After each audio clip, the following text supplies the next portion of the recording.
To this, we're going to be adding minced garlic. Put a little bit in each one. If garlic, chopped up garlic is too strong for you, you can use like garlic powder.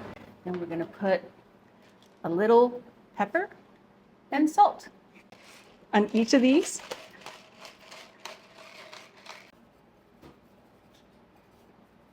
I think you can go a little bit stronger with the salt on this one. And then we're going to be adding a little bit of onion powder. So instead of like chopped up onions, we're using garlic.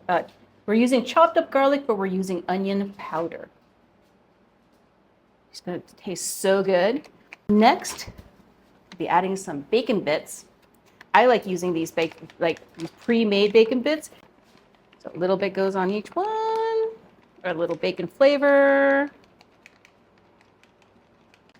Colby Jack cheese, or any cheese that you prefer. I like using some kind of, not just a white cheese, but something with a little like cheddar or like this Colby Jack. And that just goes right on top.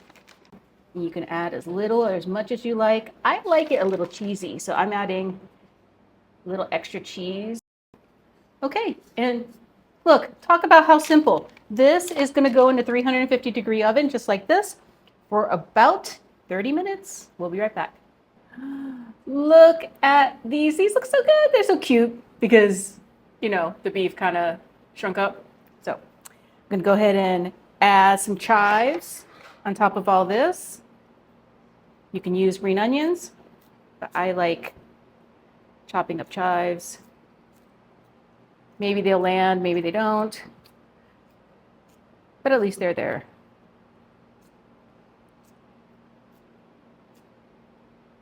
If you're going to actually put this out like on a plate, you could put like the green onions later.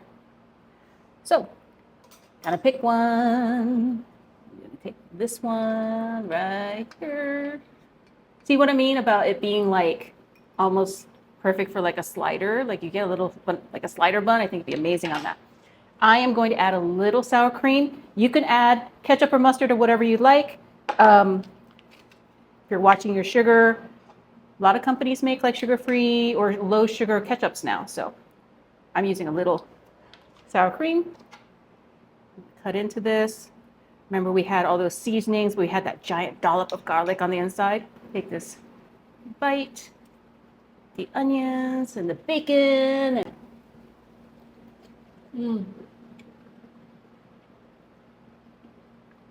That's delicious. What an easy way to make like slider burgers.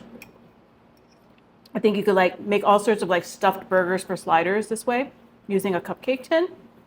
So yeah, super easy. And you don't even need to break out the grill or the frying pan, just use an oven. So make this at home. I promise it'll be a hit.